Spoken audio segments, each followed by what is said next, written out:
kelas 5 A dan B. Halo, apa kabar? Ketemu lagi sama Bu Fani nih di pembelajaran tematik kita. Nah, tematik kali ini kita akan belajar 3 hal ya. Yang pertama, isi dan sampiran pantun yang benar. Siapa yang suka pantun? Kayaknya pas Google Meet banyak banget yang suka sampiran pantun ya. Oke. Yang kedua, kita akan belajar tanggung jawab menjaga kebersihan lingkungan. Bagaimana kita cara juga merawat lingkungan baik di rumah ataupun di sekolah ataupun di tempat umum lainnya.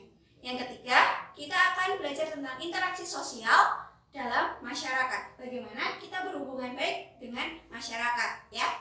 Oke, perhatikan video ini. Halo anak-anak semuanya. Ya, baik. Bertemu di pembelajaran 3 dan 4, subtema 1, tema 4. Ya, sebelum itu, Fani akan mengajak kalian belajar melalui video ini, tapi kalian nanti akan dipandu oleh Garuda.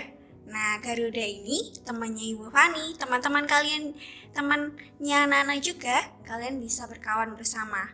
Yuk, nanti simak belajar bersama dan cari tahu bersama Garuda lewat video ini ya. Oke, persiapkan buku kalian, persiapkan jika ada pertanyaan, silakan hubungi Ibu Fani. Selamat belajar anak-anak. Halo teman-teman semuanya, perkenalkan nama aku Garuda. Aku ingin berkawan dengan kalian dan belajar bersama. Kita siapkan buku pembelajaran kita di pembelajaran 3 dan 4, tema 1, subtema 1, tema 4. Ya, jangan lupa jika ada yang mau ditanyakan, nanti kita catat dulu dan kita nanti tanyakan kepada guru kita. Kalau begitu, kita belajar yuk. Korban banjir. Akhir-akhir ini di Kecamatan Cicurug banyak terjadi banjir. Oh iya, terima kasih ya teman-teman yang sudah memberikan donasi melalui SDK BPK Penabur Cicurug untuk korban banjir. Bantuan sudah didonasikan kemarin hari Jumat. Untuk hari-hari selanjutnya, jika teman-teman yang ingin berdonasi, sekolah siap menyalurkannya. Di dalam gambar ada sang penyelamat yang menyelamatkan korban banjir. Nah, menurut kalian nih di gambar ini, yang harus diselamatkan yang korbannya dan penyelamat harus menyelamatkan korbannya. Jadi apa sih yang menjadi hak dari korban banjir? Ya, keselamatan, perlindungan, dan bantuan. Nah, kalian yang sudah berdonasi pun sudah membantu. Biarpun kalian hanya doa pun tetap membantu. Untuk sang penyelamat atau tim penyelamat atau tim pelindung dan kesehatan adalah menunaikan kewajibannya sebagai tim penyelamat atau tim evakuasi korban banjir. Jadi korban banjir bisa selamat ya. Jadi petugas tim SAR banjir bisa menyelamatkan korbannya sehingga kewajibannya bisa dipenuhi. Nah, kalau kalian bagaimana? Menurut kalian, apa itu hak dan kewajiban? Nah, kalau menurutku sih ya, menurut Garuda nih, hak adalah segala sesuatu yang dapat dimiliki dan menjadi wewenang seseorang. Kalau kewajiban adalah segala sesuatu yang harus diberikan atau dilaksanakan. Nah, itulah hak dan kewajiban. Bagaimana dengan kaitannya antara hak dan kewajiban? Tentu saja berkaitan. Jika kita menuntut hak, selanjutnya akan dituntut kewajiban. Jika kewajiban telah dipenuhi, maka kita akan mendapat hak. Ya, seperti kalau kita belajar, berarti kita akan mendapatkan nilai yang bagus. Kalau kita berusaha, berarti kita mendapatkan hasil dari usaha kita. Nah, seperti itu. Mengapa nih kewajiban penting untuk dilaksanakan? Tentu penting, sebab menyangkut kepentingan orang lain. Jika kewajiban tidak dilaksanakan, maka orang lain akan terganggu. Jadi, sistemnya tidak selaras atau tidak adil. Oke? Wah, teman-teman, sekarang banyak loh lingkungan atau tempat-tempat wisata, taman, tempat bersejarah atau lokasi permainan itu tidak terurus, ataupun biarpun sudah terurus tapi pengunjungnya tidak mau peduli akan lingkungannya.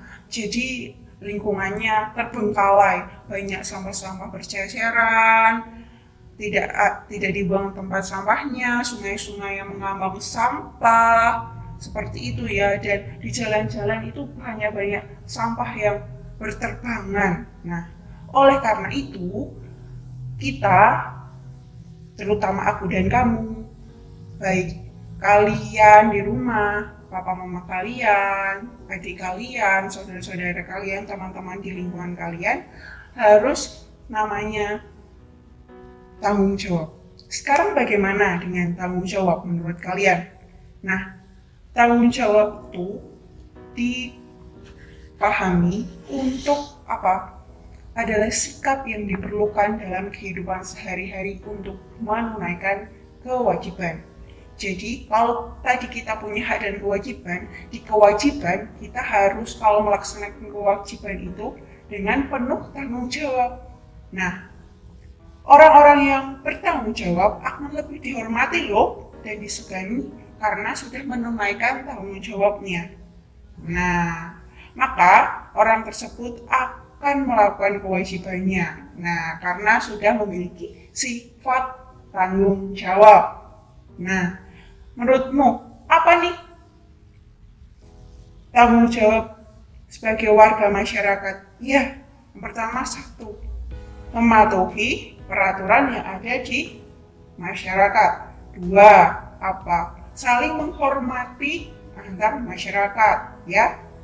Nah, manfaat melaksanakan tanggung jawab menurut kalian apa sih? Ya, hidup rukun, damai, tidak terjadi perselisihan, saling menghormati, itu kan saling menghargai, itu menjadi suatu hal yang menyenangkan, gitu ya. Oke. Teman-teman, apa sih interaksi sosial itu? Ada yang tahu nggak? Mengapa sih interaksi sosial itu penting? Menurut Garuda sih penting interaksi sosial itu karena berhubungan banget sama kehidupan kita. Nah, interaksi sosial itu terjadi pada manusia, aku dan kamu, makhluk sosial. Artinya manusia selalu berhubungan dengan manusia lainnya. Kegiatan saling berhubungan itu disebut dengan interaksi sosial. Interaksi sosial dapat terjadi antar individu dengan kelompok, dan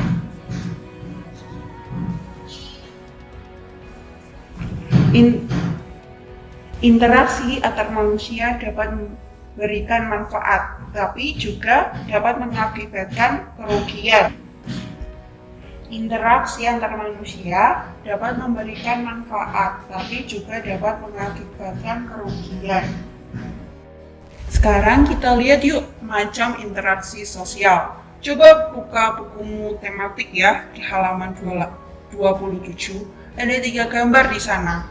Gambar yang pertama adalah jual beli, gambar kedua adalah kelompok, gambar ketiga adalah suatu gerakan perlombaan per kelompok. Nah, ini yang dimaksud dengan interaksi sosial ya. Dapat terjadi antara individu dengan kelompok, kelompok dengan kelompok. Kalau gambar yang pertama di bukumu, tuliskan interaksi sosial yang ada di gambar ya. Apa? Jual beli, itu yang membeli ikan di pedagang ikan.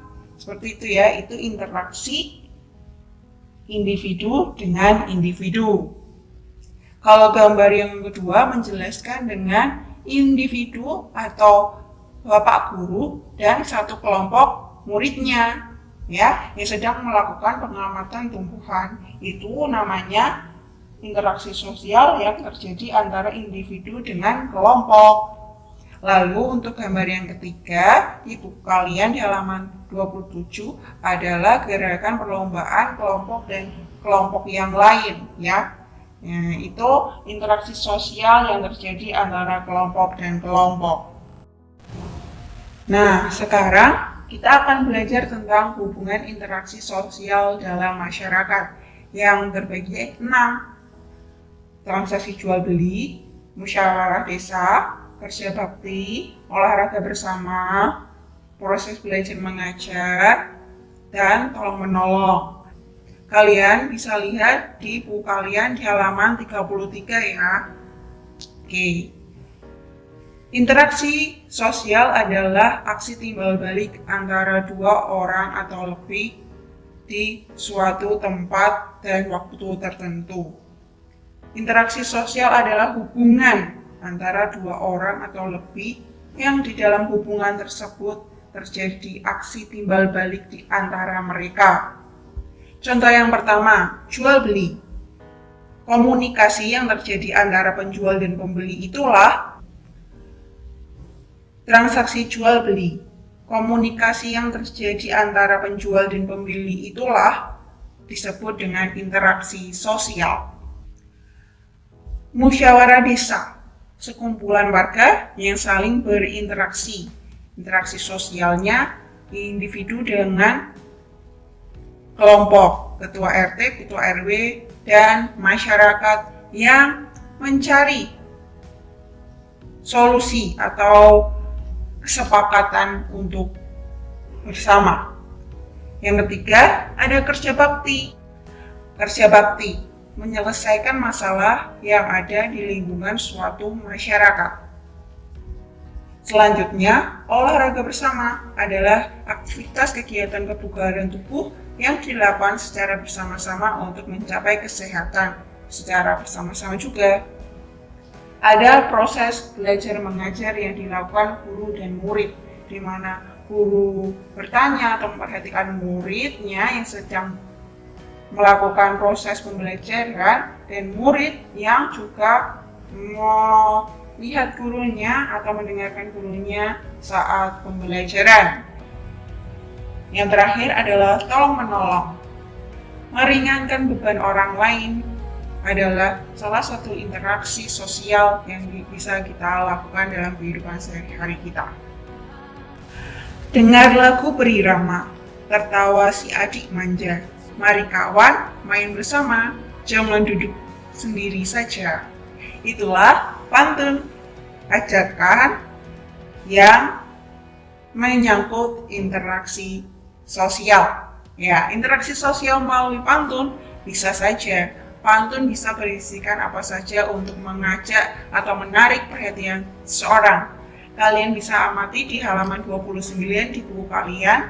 Interaksi apa yang digambarkan pada pantun tadi ya, yang Garuda bacakan tadi, termasuk jenis apakah pantun di atas? Nah, coba kalian telaah sendiri atau kalian pelajari sendiri.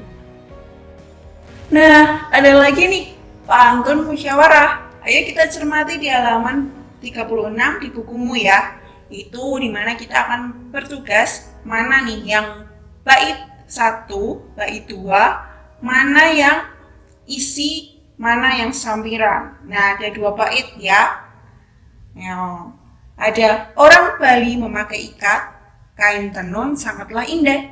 Jika ingin capai mufakat, jangan lupa musyawarah. Bait yang kedua, belah kayu pakai baji, belah ketupat jumplah seikat. Besar budi karena aji, besar adat karena mufakat. Ya, coba kalian tuliskan ya di buku kalian di halaman 37. Ya, akhirnya kita udah belajar banyak banget hari ini. Terima kasih ya teman-teman telah mau menemani Garuda buat belajar hari ini. Semoga kalian juga menerima manfaat yang sama Garuda. Nah, bagian mana nih yang paling kamu suka? Pantun, musyawarah, hak dan kewajiban, atau yang mana nih yang kamu suka?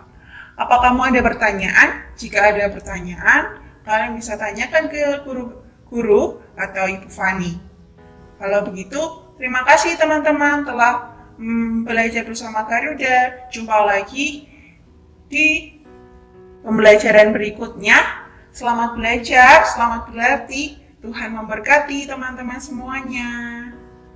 Jangan lupa untuk mengerjakan soal-soal latihan dengan secara mandiri. Oke, kali ini tidak ada tugas, tapi kalian harus belajar dengan mandiri. Kalau begitu, terima kasih untuk telah memperhatikan video hari ini. Tuhan Yesus memberkati.